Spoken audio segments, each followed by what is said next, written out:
বন্দে পুরুষোত্তমম। পরম দয়াল, পরম প্রেমময়, পরমারাধ্য শ্রী শ্রী ঠাকুর আমার যুগল লীলায় নিত্য বিরাজিতা পরমারাধ্য জগজ্জননী মাতা শ্রী শ্রী বড়মা, প্রিয় পরমের ভাবধারা বহনকারী ভগবৎগণ, শ্রী শ্রী বড়দা, শ্রী শ্রী দাদা, শ্রী শ্রী আচার্যদেব সহ গুরু পরিবারের প্রতি প্রত্যেকের শ্রীচরণ কমলে আমার অনন্ত কোটি প্রণাম জানাই। আজকের এই মধুর প্রভাতের ভার্চুয়াল সৎসঙ্গে উপস্থিত পরম পিতার পূজারী এবং পূজারিণীগণকে আমার সশ্রদ্ধ জয়গুরু, আমার ভালোবাসা জানাচ্ছি। আমার পরম শ্রদ্ধেয়া সঞ্চালিকা মাকে আমার সশ্রদ্ধ জয়গুরু জানাই। এতক্ষণ ধরে গান শুনছিলাম এবং হৃদয়টা একটা অনাবিল আনন্দে ভরে গিয়েছিল প্রভু শ্রীচরণ তলে বসে বসে। তাই ভাবছিলাম যে কত ভিন্ন ধর্মী মানুষ এই আনন্দ স্রোতে নিজেকে ভাসিয়ে দেওয়ার জন্য তারা যোগদান করেছেন। এখানে যোগদানের জন্য তো কোনো ছাড়পত্রের প্রয়োজন হয় না গো। এই আনন্দ যজ্ঞে সব্বার নিমন্ত্রণ, সব্বার নিমন্ত্রণ। সে স্রোত থেকে যে আঁচলা ভরে জীবন পান করতে চাইবে, নিত্য ধারা আনন্দ তারই তৃষ্ণা নিবারণ করবে। তাই তো আমরা সবাই এতগুলি পরিবার সেই তৃষ্ণা নিবারণের জন্য সেই আনন্দ ধারা স্রোতে নিজেদের ভাসিয়ে দিয়েছি, এবং সেখান থেকে যে আমরা প্রসাদ গ্রহণ করছি, জীবনটাকে আনন্দময় করে তুলছি এবং শান্তির পথে, স্বস্তির পথে এগিয়ে চলার প্রেরণা পাচ্ছি।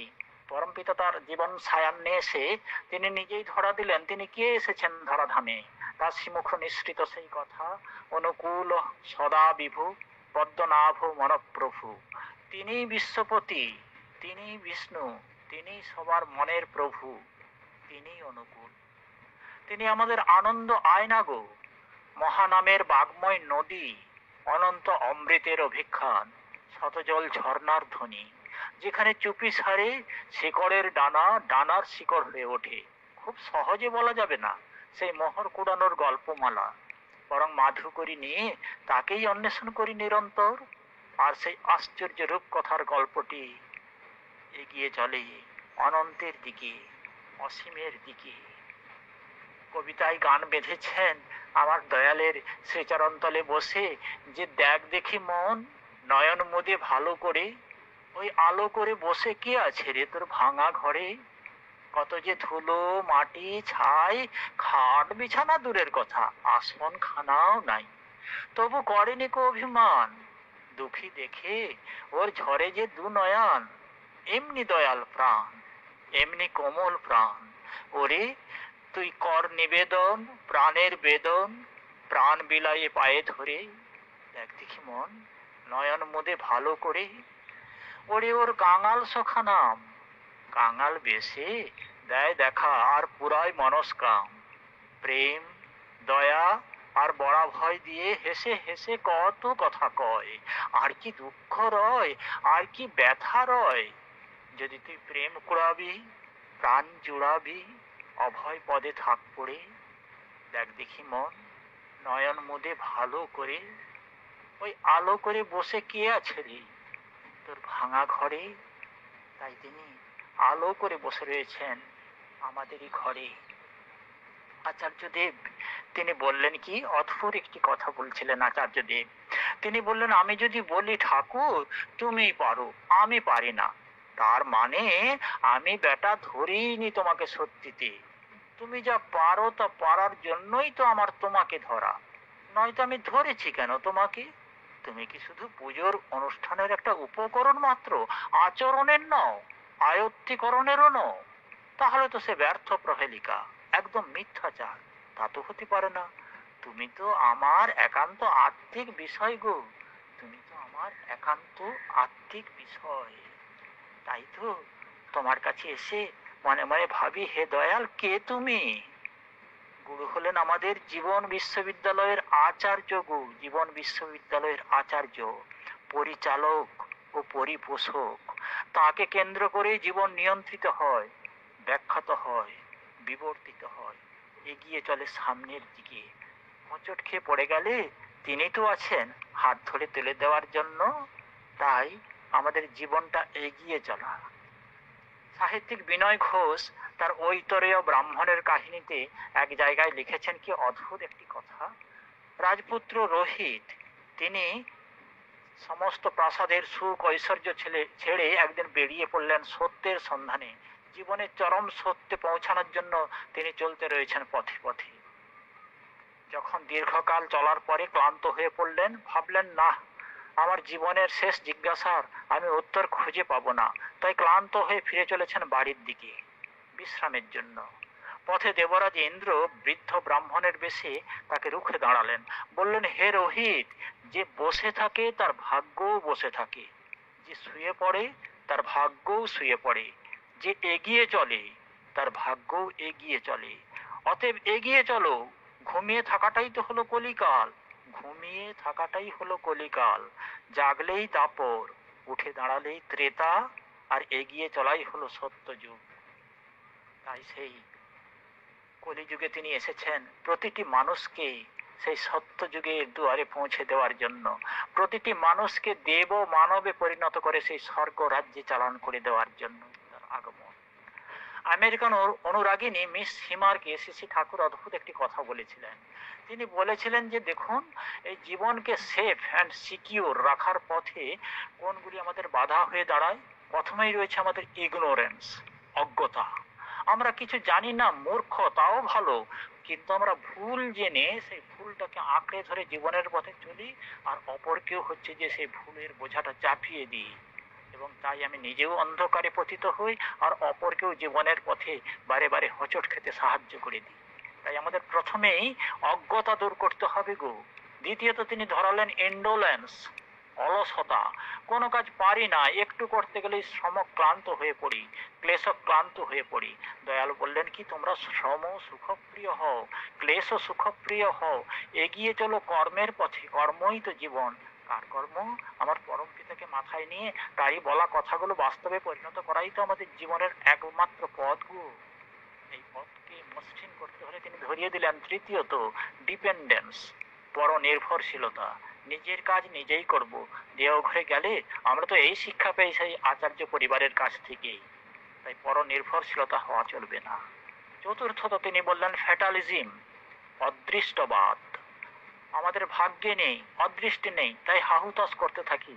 কিন্তু দয়াল বললেন না গো, এই জীবনকে সেফ অ্যান্ড সিকিউর রাখার পথে সব থেকে যেটা বাধা হয়ে দাঁড়ায় সেটা হচ্ছে এই অদৃষ্টবাদ। এটাকে দূর করতে হবে।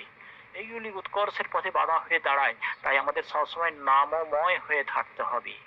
আজ এই সবেগে ছুটে চলার যুগে আমাদের এই লাগামহীন ইচ্ছাটাকে ধরে রাখতে হবে গো। ইচ্ছেটা ঠিক ট্যাবলেটের মতো, নির্দিষ্ট ডোজ মেনেই তা গ্রহণ করতে হয়, একটু বেশিও নয়, একটু কমও নয়। কিন্তু যখন এই ডিপি ওয়ার্কসের কাজে যাই, দেখি মানুষের মন যুক্তির বাঁধানো রাস্তা ছেড়ে বিষণ্ণতার পায়ে হাঁটা পথেই বেছে নিয়ে যায় এবং আনমনে চলতে থাকে আর বারে বারে দুঃখে পতিত হয়। তাদের বোঝাই, ওগো, এমন একটা দিন আসবে যেদিন আর অর্জন বলে কিছুই থাকবে না, সবই বিসর্জনে চলে যাবে। তাই যতটুকু আটকানো যায় তাই চেষ্টা করেই দেখা যাক না। তাই প্রিয় পরমের লীলার কথা, দয়ার কথা, সে তো অনন্ত অনন্ত। তিনি জীবে শিবে এক করে দিয়েছেন গো, সমস্ত বিভেদ ভুলিয়ে দিয়েছেন। তাই চিন্তাকে ছাপিয়ে এই চিন্তা মনের সঙ্গে যোগসূত্র স্থাপন করতে হবে। তার প্রতি টান চাই, অকাট্য টান, নানা বিচারের আমাদের কোনো দরকার নেই। আমাদের হনুমানের ভাব চাই, আমি তাকে ভালোবাসি, ব্যাস, তাকে বিশ্বাস করি, এটাই সার কথা। আমি তিথি নক্ষত্র সব কিচ্ছু জানি না, আমি আম খাবো তো আমি খাবো, ডালপালার তো হিসেব করে দরকারটা কি গো। আসলে ছোটবেলা থেকে আমরা এমন এক একটা পরিবেশের মধ্যে বড় হয়ে উঠেছি না, আমাদের দৃষ্টিশক্তির মধ্যে একটা গোলমাল থেকে গেছে। তাই তো আমরা ঠাকুরের বাণীটাকে উল্টে চলতেই অভ্যস্ত হয়ে পড়েছি। ঠাকুর দয়া করে বাণী দিলেন, মানুষ আপন টাকা পর, যত পারিস মানুষ ধর। আর আমরা সেই কথাটাকেই উল্টে দিয়ে জীবনের পথে চলতে থাকি। দূর, টাকা আপন, মানুষ পর, যত পারিস টাকা ধর। ওই টাকার পেছনে ছুটতে ছুটতে বা দিকের বুক পকেটটা সামলাতে সামলাতে লোকটার ইহকাল পরকাল গেল। অথচ আরেকটু নিচেই হাত দিলে ওরা পেত আলাদিনের আশ্চর্য প্রদীপ, তার হৃদয়। হায় হায়, লোকগুলো জানলই না। ওদের কড়ি গাছে কড়ি হলো, লক্ষ্মী এলেন রণ পায়ে, দেওয়াল তুলল প্রাচীর, ছোট লোক হাওয়া যাতে ঢুকতে না পারে। তারপর একদিন দু হাতে গোগ্রাসে গিলতে গিলতে দু আঙুলের ফাঁক দিয়ে হঠাৎ ফসকে গেল এদের। হায় হায়, লোকগুলো জানলই না। তাই তো নয়নের অশ্রু আর হৃদয়ের চন্দন দিয়ে আমাদের মনমন্দিরে তো দয়ালকে স্থাপন করতে হবে গো।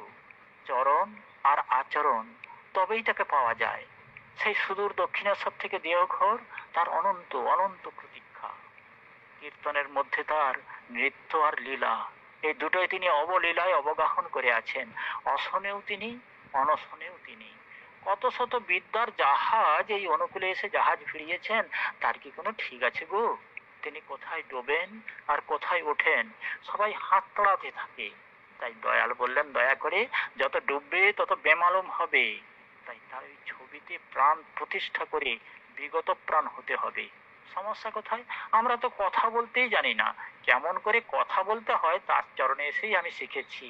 আমরা আগে আগে না কেমন ভাবতাম যে বক্তৃতা দিয়ে সমুদ্র হিমাচল যেন কাঁপিয়ে দিতে পারি, কিন্তু যদি হৃদয়ে প্রেম না থাকে, যদি আমরা তার না হয়ে উঠতে পারি, তবে আমরা ইষ্টকেই তো ফাঁকি দিই।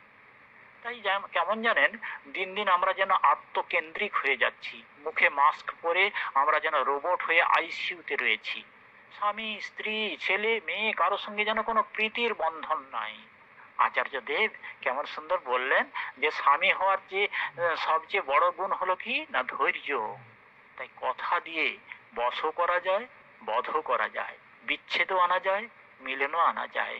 তাই মিষ্টি সরস কথায় দুনিয়াটাকে কিভাবে জয় করা যায়, সেই তুক প্রভু শ্রীচরণতলে সেই তো শেখা যায় গো। দয়াল বললেন কি, তোমরা তো বাগানের মালি হতে এসেছো, কত কি করতে হয় তবেই তো ফুল ফোটে। আর আমরা অস্মিতা আর অহংকার নিয়েই তার কাছে যাই। তাই তো আমরা পিছিয়ে পড়ি। তাই আমাদের জীবনটা দিনকে দিন যত ডিজিটাল হয়ে যাচ্ছে, আমরা ততই ক্রিটিক্যাল হয়ে পড়ছি। আসলে আমরা চাওয়া পাওয়ার ধান্দা নিয়েই তার কাছে যাই তো। আর আমরা যদি প্রভুকে ভালোবেসে তার শ্রীচরণ তলে যদি লুটিয়ে পড়ি, তাহলে দেখুন ওই মন থেকে ওই অন্ধকারগুলো দূর হয়ে যায়। প্রথম জীবনে দয়াল আমার কি করতেন না, চিকিৎসা শুরু করলেন, রোগীর চিকিৎসা করতেন। একদিন তিনি বুঝলেন, দেখলেন যে এ তো রোগীদের তো রোগটা তো তার দেহ নয় গো, রোগটা তো তার মনে। তাই তিনি তার পার্শ্বদ সেই অনন্তনাথ রায়কে ডেকে বললেন, ও অন্তা, দেখ, মানুষের দেহের চিকিৎসা করে কি হবে, রোগ তো এদের মনে, এদের মনেরই চিকিৎসা করা দরকার। তাই সে মাইন্ড থেরাপি, যে ভয়েস থেরাপি, যে ভোকাল থেরাপি, তিনি কত সুন্দরভাবে প্রয়োগ করলেন মানুষের মনের মধ্যে। সেই যুগে যুগে যখন তিনি পুরুষোত্তম শ্রীকৃষ্ণ রূপে যখন তিনি লীলা করছিলেন, যখন কুরুক্ষেত্রের মাঠে তার প্রিয় সখা অর্জুন যখন গান্ডীব ত্যাগ করে বসে রইলেন, যুদ্ধ করবেন না, তার মনের মধ্যে যে নৈরাশ্য রয়েছে, যে সমস্ত বহুবিধ যুক্তির অবতারণা করছেন তিনি, তখন তাকে উদ্দীপ্ত করার জন্য ভগবান শ্রীকৃষ্ণ তাকে যে কথাগুলি বলেছিলেন, যেটা গীতা জ্ঞানে আমরা পুজো করি, এই হচ্ছে মনোবিজ্ঞানের সহজ কথা। তিনি প্রত্যেকের মানুষের মনের রাজ্যে তিনি এনে দিয়েছিলেন সেই শান্তির প্রলেপ। যখন তিনি প্রভু বুদ্ধদেব রূপে যখন লীলা করছিলেন, তখন সেই নগণ্যটি সমাজের দৃষ্টিতে দুষ্টা পতিতা অথচ সুন্দরী শ্রেষ্ঠ নৃত্যগীত পারদর্শিনী আম্রপালিকে যেভাবে তার অন্তর্মথিত আকাঙ্ক্ষা পরিপূর্ণ করে তার হাত থেকে দুহাত পেতে আহার্য গ্রহণ করে তাকে হচ্ছে যে প্রেম আর করুণার তরঙ্গের দোলায় দোলায়িত করে সমস্ত নৈরাশ্য কলুষতা গ্লানি ধুয়ে মুছে দিয়েছিলেন। আমার পরমপিতা যখন প্রভু যিশু রূপে যখন তিনি লীলা করেন, তখন সমাজে দুষ্টা পতিতা বলে আখ্যায়িতা মেরি ম্যাগডলিনীকে যখন উন্মত্ত জনতা পাথর ছুঁড়ে উন্মত্ত আক্রোশে যখন হত্যা করতে চেয়েছিল, প্রভু তখন সেই বাঘ বিভূতির মূর্ত প্রতীক রুখে দাঁড়ালেন, বললেন, তোমাদের মধ্যে কে আছো যে জীবনে কোনোদিন অপরাধ করনি, একমাত্র সেই ব্যক্তি এগিয়ে এসো, পাথর নিক্ষেপ করে হত্যা করা এই রমণীকে। উপস্থিত জনতার হাত থেকে ধীরে ধীরে পাথর খসে পড়ল। তারা লজ্জার সাথে নিজেদের বিবেকের আয়নায় নিজেদের দেখতে পেয়ে যেন তাদের সম্বিত ফিরল, আত্মবোধের জাগরণ ঘটল। এইভাবে তিনি প্রতিটি মানুষের দেহের অন্ধকার দূর করে আত্মবোধের জাগরণ ঘটিয়েছেন। আমার পরমপিতা যখন পয়গম্বর হজরত রূপে যখন লীলা করছিলেন, একদিন হজরত মোহাম্মদ বসে আছেন, একটি চোর এসে প্রণাম করে নিবেদন করলো, হুজুর, আল্লাহ হজরত, আমি যে চোর, বাড়ি বাড়ি চুরি করাই আমার পেশা, আল্লাহ কি আমার জন্য কোনো ব্যবস্থাই রাখেননি? আমার স্থান কি সেই দোজাকে? আমার মুক্তির পথ কি প্রভু? বহু অন্যায়, বহু অপকর্ম করেছি।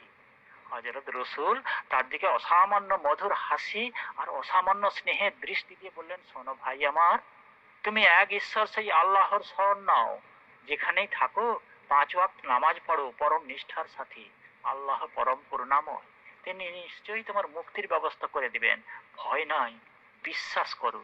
সেই অভাগার মনে বিশ্বাস জাগরিত হলো, কিন্তু চুরি সে ছাড়তে পারেনি। একদিন শেষ রাত্রে এক আমিরের বাড়িতে চুরি করতে গিয়ে তার নামাজের সময় হয়েছে। তখন তিনি স্থান কাল পাত্র সব ভুলে গা থেকে চাদরটা খুলে মেঝের উপর পেতে দিয়ে তখন তিনি সুর করে নামাজ পড়তে শুরু করে দিয়েছেন। তার সে শব্দে ঘুম ভেঙে গেল আমিরের। আমির তখন জাগ্রত হয়ে বলছেন, আপনি কে মহান, আমাকে জাগ্রত করে নামাজ পড়ার সুযোগ করে দিলেন? চোর তো অবাক, বলছে হুজুর আমি মহান টহান নই, সামান্য একজন চোর। আপনার বাড়িতে চুরি করতে এসে নামাজের সময় হওয়াতে হযরত রসুলের আদেশে নামাজ পড়তে শুরু করেছি। জ্ঞানবান আমির সাহেব স্তম্ভিত হয়ে গেলেন। তার ওই বিশ্বাস আর নিষ্ঠা দেখে, যার কাছে প্রাণ ভয় তুচ্ছ, বুঝলেন হযরত রসুল এই চোরের অন্তরেও কি বিশাল গভীর বিশ্বাসের বীজ বপন করে দিয়েছেন। আমার দয়াল যখন প্রভু শ্রী চৈতন্য দেব রূপে যখন লীলা করেছিলেন, তখন সেই জগাই, মাথায় চাপাল, গোপাল, নটি বিনোদিনী আর সেই গিরিশ ঘোষের অন্তরে কিভাবে পরিবর্তন ঘটিয়ে দিয়েছিলেন ভালোবাসার প্রলেপ দিয়ে।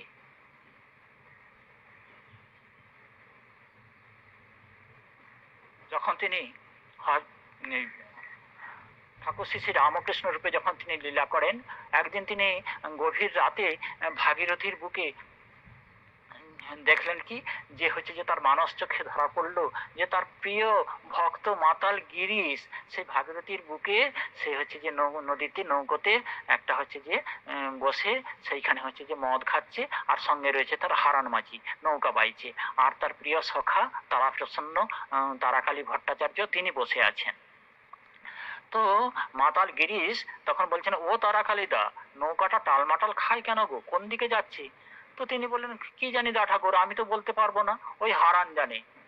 তখন সেই গিরিশ ঘোষ হারানকে বলছে, ও হারান, নৌকাটা এদিক ওদিক ছুটছে কেন রে, স্রোতের টানটা কোন দিকে? হারান মাঝি বলল, কি জানি দা ঠাকুর, নৌকাটা যে কোন দিকে যেতে চায় কিছুতেই বুঝতে পারছি না। গিরিশ বলছে, যেতে দে, যেতে দে, ওর যেদিকে ইচ্ছে যেতে দে, হাল ছেড়ে দে, যাক কোথায় যেতে চাই যাক। আস্তে আস্তে নৌকাটা গিয়ে সেই দক্ষিণেশ্বরে গঙ্গার ঘাটে গিয়ে ঠেকল। টাল মাটাল পায়ে গিরিশ ঘোষ উঠে দাঁড়ালেন, নামতে যাবেন, বগল থেকে মদের বোতলটা জলে পড়ে গেল। যা, ভালোই হয়েছে, আপদ বিদেয় হয়েছে। দেখি হারান কোথায় নিয়ে এলো আমায়।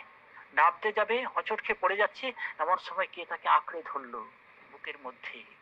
কি অপূর্ব স্নেহের পরশ, প্রেমের পরশ, আলোর ছটা চারিদিক ভরে গিয়েছে। মাতালগিরি অবাক হয়ে ভাবছে কে ইনি, চিৎকার করে বললেন, কে তুমি গো? এই মাতাল গিরিশকে আঁকড়ে ধরলে জলে ডুবে যাওয়ার হাত থেকে? কেন গো, তুই যে আমায় ডেকেছিলি, তাই তো তোকে আমি আঁকড়ে ধরেছি। ঠাকুর শ্রী শ্রী রামকৃষ্ণ বলছেন, আদরে তার জীবনটাকে ভরিয়ে দিচ্ছেন, আলোয় ভরিয়ে দিচ্ছেন। মাতাল গিরিশ ঝরঝর করে কাঁদছে আর বলছে, আপনার কাছে আসিনি ঠাকুর, আপনিই তো আমাকে নিয়ে এলেন এখানে। তুই আসিসনি এখানে, তোর মন তো সবসময় এখানেই পড়ে আছে রে। যে আমাকে ভালো না বাসে সে আমার কাছে না এসে কি আর থাকতে পারে? কতই না তোর ভালোবাসা, তোর প্রেমের টান, না হলে অত সুন্দর তুই গান বাঁধিস কেন, অত সুন্দর গান গাস কেন? ওই যে মন, চলো নিজ নিকেতনে, সংসার বিদেশে, বিদেশির বেশে, মিছে ভ্রম কেন অকারণে, মন চলো নিজ নিকেতনে। তাই তো তুই এখানে ছুটে এলি, আমার কাছে ধরা দিলি। গিরিশ ঘোষ কাঁদতে কাঁদতে বলছেন, ঠাকুর আমার জীবনে সে সাধনা কোথায় যে আমি তোমার চরণে এসে ঠাঁই পাবো, তোমার বুকে স্নেহের পরশ পাবো? তুমিই তো আমাকে প্রেমের টানে, স্রোতের স্রোতের টানে নিয়ে এলে, আমায় এই মাতালকে আশ্রয় দিলে, প্রশ্রয় দিলে। দয়াল আমার, তাই যুগে যুগে সেইভাবে কত মানুষকে তার বুকে টেনে নিয়েছেন, আশ্রয় দিয়েছেন, প্রশ্রয় দিয়েছেন, জীবনটাকে আলোয় ভরিয়ে দিয়েছেন। আজ থেকে ঠিক 100 বছর আগে, বাংলা 1331 সালে, সেই মাতাল কবি হেম মুখোপাধ্যায়, যিনি সব সময় মদাসক্ত হয়ে মাতাল হয়ে থাকতেন আর সবাই তাকে ঘৃণা ভরে দূর দূর করে তাড়িয়ে দিত। তো একদিন তার প্রিয় সখা সেই যে চারণ কবি মুকুন্দ দাস, তার প্রিয় সখা, একদিন বললেন, চলো না গো একবার সেই দয়ালের কাছে, তার শ্রীচরণে একবার নিজেকে সঁপে দাও, দেখবে তোমার সমস্ত পাপ তাপ সব ধুয়ে যাবে। কলকাতায় তখন ঠাকুর অবস্থান করছেন। ওই কবি হেমচন্দ্র একদিন এলেন তার কাছে, প্রণাম করে বললেন, আপনি কি আমায় আশ্রয় দেবেন আপনার আশ্রমে? আমি কিন্তু মদ খাই, মদ ছাড়তে পারবো না। শেষে ঠাকুর বললেন, আশ্রম তো শুধু আমার একার নয় গো, সে তো আপনারও। আপনার নিজের বাড়িতে আপনি থাকবেন, কি আপত্তি করবে বলুন? এখানে আশ্রয় তো কোনো প্রশ্নই ওঠে না দাদা। আর মদ খাবেন বলছেন, আপনার ইচ্ছা হলে খাবেন বই কি, যদি কখনো অনিচ্ছা হয় তখন ছেড়ে দেবেন। হেমচন্দ্র কিছুক্ষণ ঠাকুরের মুখের দিকে তাকিয়ে রয়েছেন, আর করজোড়ে বলছেন যে, কে তুমি দয়াল? কোথা থেকে এই মধুর মধুস্রাবী কণ্ঠস্বর ভেসে আসছে? সারা দেহ আমার যেন আনন্দের ধারা বইছে। এই মাতাল হেমচন্দ্রকে সবাই দূর দূর করে তাড়িয়ে দিত, ঘৃণা করতো, আর আপনি বলছেন যে তোমার নিজের আশ্রমে তুমি নিজেই থাকবে, কে তোমায় আর সেখানে বাধা দেবে? কে তুমি দয়াল? হেমর জীবন সাথী, চির প্রেমময়, বিশ্বে শুধু তুমিই মরে দিয়েছ আশ্রয়, আর সবাই যেখানে তাড়িয়ে দেয় সেখানে তুমি তোমার শ্রীচরণ তলে দিলে আমায় আশ্রয়। তাই তুমি সকলের বড়, সকলের বড়, সুকৌশলে অনুগ্রহ দিন তুচ্ছ আশ্রয়ের ছলে, করণে লাঞ্ছিত এই উৎকেন্দ্র হৃদয়। আমার সকল ভাবে সদা অনুকূল, এত কাল ঘুরে ঘুরে ভাঙিয়াছে ভুল। দয়াল শ্রীচরণ তলে ঠাঁই পেলেন সেই মাতাল কবি। এইভাবে প্রভু আমার কত মানুষকে তার আশ্রমে সেখানে ঠাঁই দিয়েছেন, আশ্রয় দিয়েছেন, প্রশ্রয় দিয়েছেন। প্রত্যেকটি মানুষকে তার ভেতরের কলুষতা দূর করে দেব মানবে পরিণত করে সেই স্বর্গরাজ্যে চালানো করে দিয়েছেন। তাই তো আমরা যারা সাধারণ মানুষ, এই দয়ালের শ্রীচরণ তলে তিনি দয়া করে ঠাঁই দিয়েছেন। বারে বারে বলি, প্রভু চরণে পেয়েছি ঠাঁই, জনমে জনমে ও দুটি চরণে আশ্রয় যেন পাই। কিচ্ছু চাই না প্রভু, জনমে জনমে ও দুটি চরণে আশ্রয় যেন পাই। জয় গুরু। সবাই ভালো থাকুন, আনন্দে থাকুন। জয় গুরু।